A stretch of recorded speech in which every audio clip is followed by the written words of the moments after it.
Hello everyone, welcome back to another video.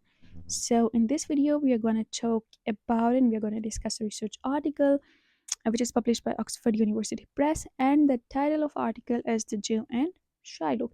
इस video में हम एक बहुत ही ऑथेंटिक रिसर्च आर्टिकल को डिस्कस करेंगे जिसका टाइटल है द जू एंड शाइलॉक और जिसको पब्लिश किया है ऑक्सफोर्ड यूनिवर्सिटी प्रेस ने। अगर आप एग्ज़ाम प्रिपरेशन के लिए शेक्सपियर की play the Merchant of Venice पढ़ रहे हैं तो फिर you must watch this video till and. इससे क्या होगा कि आपकी अंडरस्टैंडिंग बहुत ज़्यादा अच्छी हो जाएगी और आपको इतने सारे ऑथेंटिक पॉइंट्स मिलेंगे अपने एग्ज़ाम के अंदर आंसर को स्ट्रॉन्ग बनाने के लिए। Okay, and introduction to the article. इस आर्टिकल में हम क्या चीज़ें डिस्कस करेंगे? देखिए, एक दो बातें हैं। पहली बात ये है कि कुछ लोग ये कहते हैं कि शेक्सपियर ने जो है अपनी play the Merchant of Venice के अंदर जो जू का कैरेक्टर पेश किया है, शाइलॉक जिस जू का कैरेक्टर पेश किया गया है, वो कहा जाता है कि वो एंटी सेमिटिक है।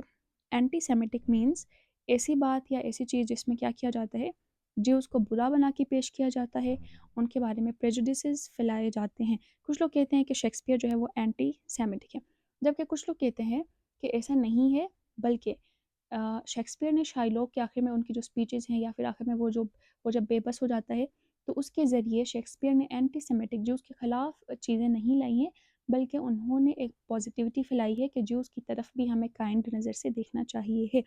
This are the two points of views.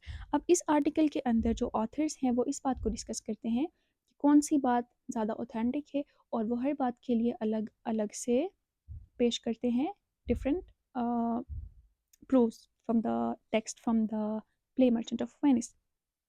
Different arguments लेकर आते हैं. Okay, introduction to the article. The author contends that the Merchant of Venice is inherently anti-Semitic.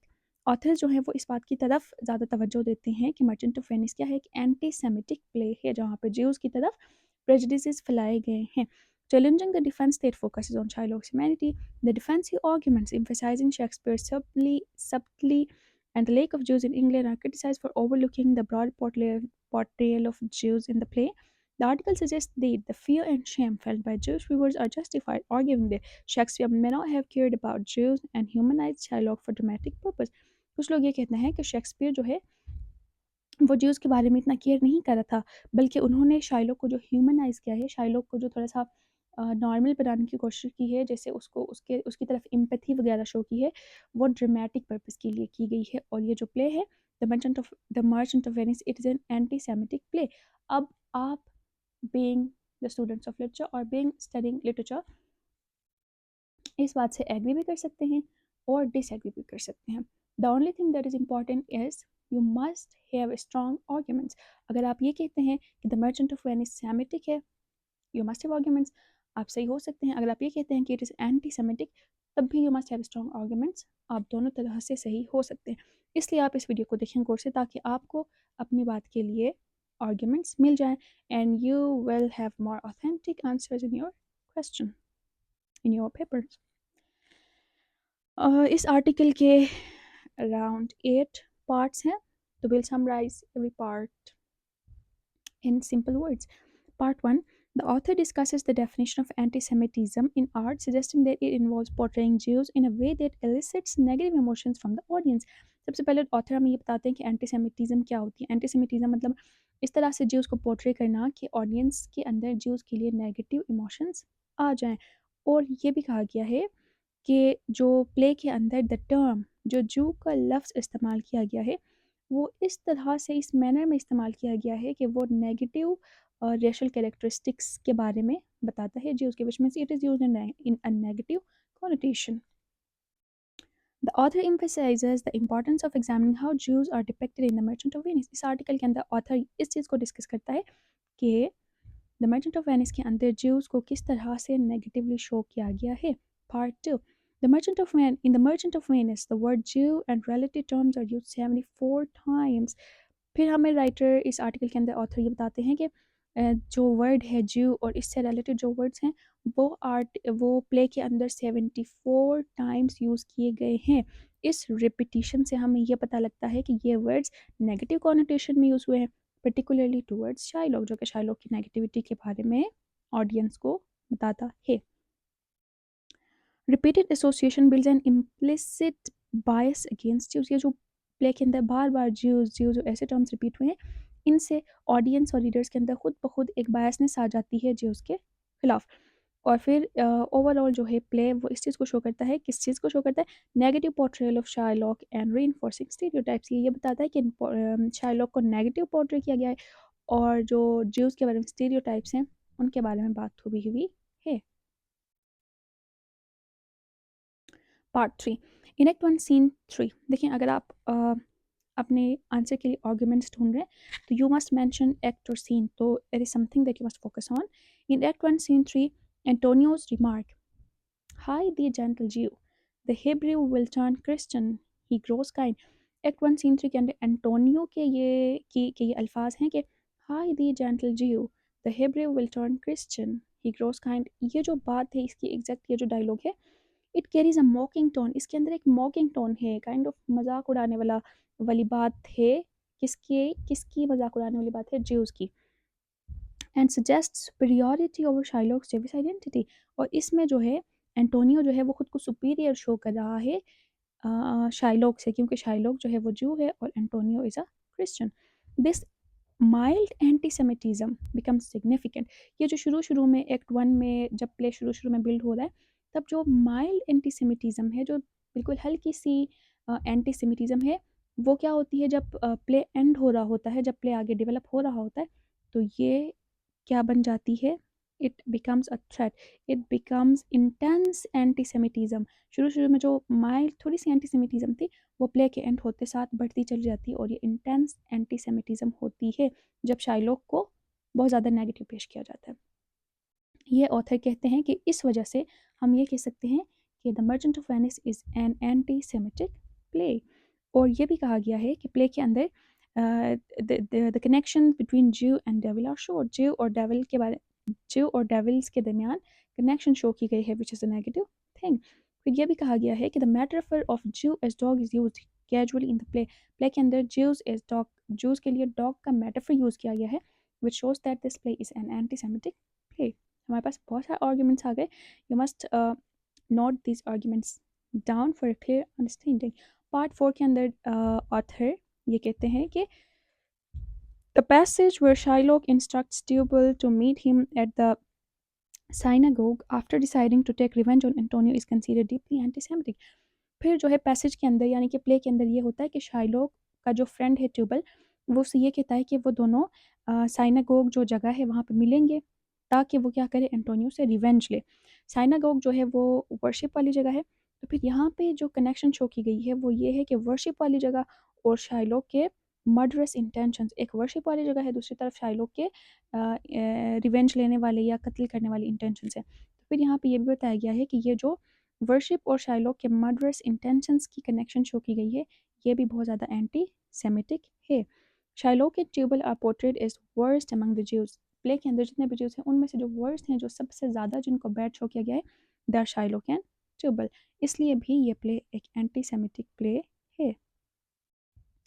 Play suggest that Jewishness itself is a symbol of evil. जब हम play पढ़ते हैं तो हमें ऐसा फील होता है जैसे कि Jewishness itself is a symbol of evil, यानी कि जिविश होना खुद एक एविल होने का सिंबल है, which is quite negative. So हम इसको कंसीडर करेंगे कि ये प्ले एक एंटी सेमिटिक प्ले है। पार्ट 5 के अंदर क्या होता है? Critics have debated whether Shakespeare's portrayal of Shylock is anti Semitic और ऑफर्स अ ह्यूमेन पर्सपेक्टिव। मैंने पहले भी बताया कि ये बात डिबेटेबल है कि शेक्सपियर ने शाइलॉक को जिस तरह से पोर्ट्रे किया गया है वो एंटी सेमिटिक है या फिर ह्यूमन पर्सपेक्टिव से, या तो उन्होंने ज्यूज़ के खिलाफ उनको नेगेटिव शो किया गया है या फिर शाइलॉक के कैरेक्टर के ज़रिए ज्यूज़ के लिए रहम मांगा है। ये दो बातें डिबेटेबल हैं। Some argue Shylock represents the Jewish suffering and persecution, while others see him as stereotyped villain। कुछ लोग ये कहते हैं कि ये पॉजिटिव बात है, जबकि कुछ लोग इसको नेगेटिव और stereotyped villain के तौर पे ले लेते हैं। The play's conclusion is marked by ambiguity, with audiences feeling compassion for Shylock despite the moral argument for his undoing। जब प्ले कंक्लूड होती है, जब प्ले आखिर में आ जाती है, तो वहाँ पे एम्बिग्विटी आ जाती है, काइंड ऑफ कन्फ्यूजन आ जाती है दो बातों में कि क्या ये पॉजिटिव बात है या फिर नेगेटिव बात है। ऑडियंस जो है वो शाइलॉक के लिए कंपैशन फील करती है, शाइलॉक के लिए रहमदिली महसूस करती है, इस बात के बावजूद कि शाइलॉक ने प्ले के अंदर गलत काम किया है या फिर बुरा काम किया। सो दिस क्रिएट्स एम्बिग्विटी, यहाँ पे ना कन्फ्यूजन टाइप होती है कि कौन सी बात सही है और कौन सी बात गलत है।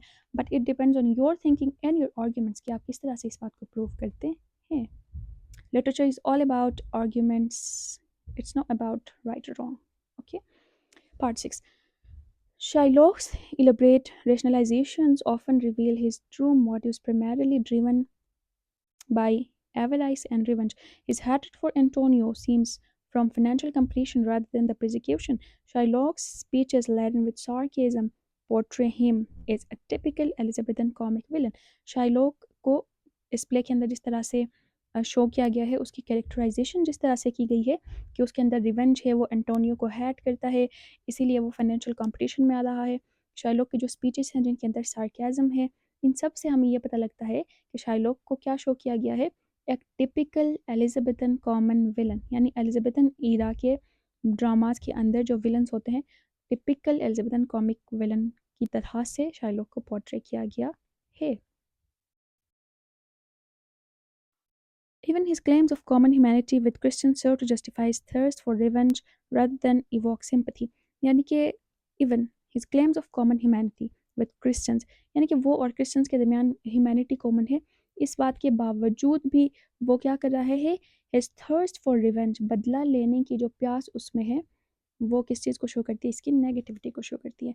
तो we are finding so many arguments जिनसे हम ये प्रूव करें कि ये प्ले एक एंटी सेमिटिक प्ले है। Part 7.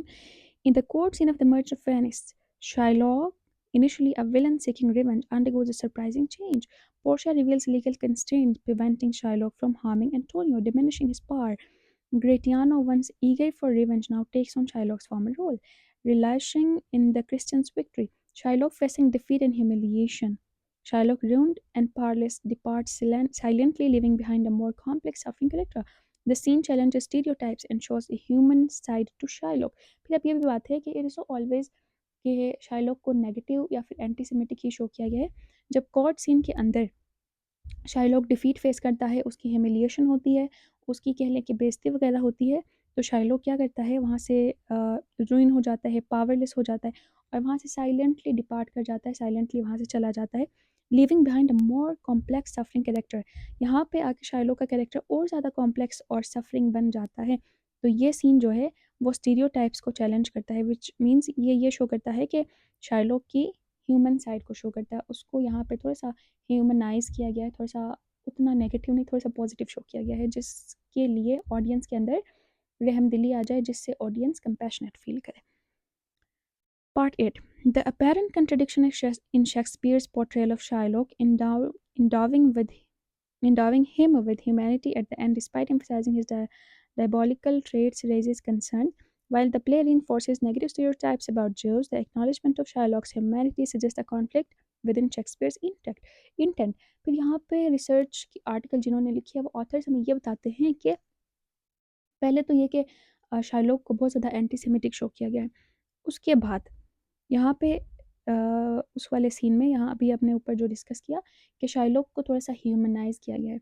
शाइलॉक को पहले एंटीसेमिटिक शो किया गया है, फिर शाइलॉक को थोड़ा-सा ह्यूमनाइज़ किया गया है। तो ऑथर ये कहते हैं कि it suggests a conflict within Shakespeare's intent, यानी कि शेक्सपियर के खुद के इंटेंशन में कॉन्फ्लिक्ट है। शेक्सपियर को समझ नहीं आ रहा है या फिर उसके खुद के इंटेंशंस के अंदर कॉन्फ्लिक्ट है कि वो शाइलॉक को नेगेटिव एंटीसेमिटिक शो करे या फिर उसको ह्यूमनाइज़ करे। तो राइटर ये कहते हैं कि it suggest a conflict within Shakespeare's intent, Shakespeare के खुद के इंटेंशन के अंदर कॉन्फ्लिक्ट है। If Shakespeare recognise Jews as fellow human being, the play's antisemitic elements become problematic. अगर हम शेक्सपियर को जो है वो क्या करें, अगर हम शेक्सपियर ने जिस तरह शाइलॉक को शो किया है उसको हम पॉजिटिव वे में लें, तो नॉवल के अंदर जितने भी एंटीसेमिटिक प्ले के अंदर जितने भी एंटीसेमिटिक एलिमेंट्स हैं वो प्रॉब्लम बन जाएंगी। अगर हम फिर using cruel stereotypes for artistic purpose creates a troubling tension. अगर हम ये कहते हैं कि राइटर ने आर्टिस्टिक पर्पस के लिए, यानी कि अपने राइटअप के अंदर, अपनी राइटिंग के अंदर आर्ट शो करने के लिए अगर इतने ज़्यादा क्रूअल स्टीरियोटाइप्स यूज़ किए हैं, तो फिर this suggest a potential betrayal of truth in the Merchant of Venice. अगर हम ये कहते हैं कि राइटर ने अपने आर्टिस्टिक पर्पस के लिए क्रूअल स्टीरियोटाइप्स यूज़ किए हैं, तो फिर इससे क्या बात ज़ाहिर होगी? It suggest a potential betrayal of truth in the Merchant of Venice. अगर हम ये कहते हैं तो हमें ये पता लग जाता है कि द मर्चेंट ऑफ वेनिस के अंदर एक बेट्रेयल ऑफ ट्रूथ है, यानी कि सच के खिलाफ बेट्रेयल है, सच को धोखा दिया गया है। So it is something that you must understand. ठीक है, दोनों बातें सही हो सकती हैं। द ओनली थिंग इज़ आप किस तरह से उस बात को प्रूव करते हैं।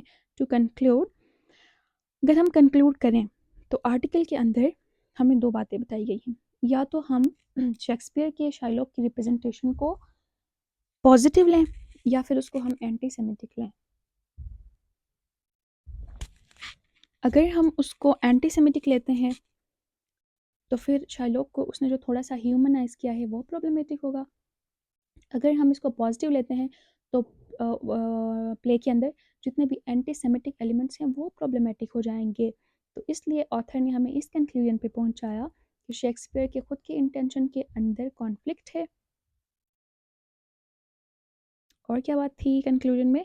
और दूसरी बात ये थी कि अगर हम ये कहते हैं कि शेक्सपियर ने आर्टिस्टिक पर्पस के लिए इतने क्रूअल स्टीरियोटाइप्स यूज़ किए हैं, तो फिर ये बेट्रेयल ऑफ ट्रूथ है, यानी कि सच के खिलाफ बेट्रेयल है।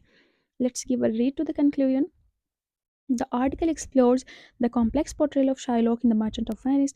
While Shakespeare endorsed Shylock with humanity in the end, the play primarily reinforces anti Semitic stereotypes.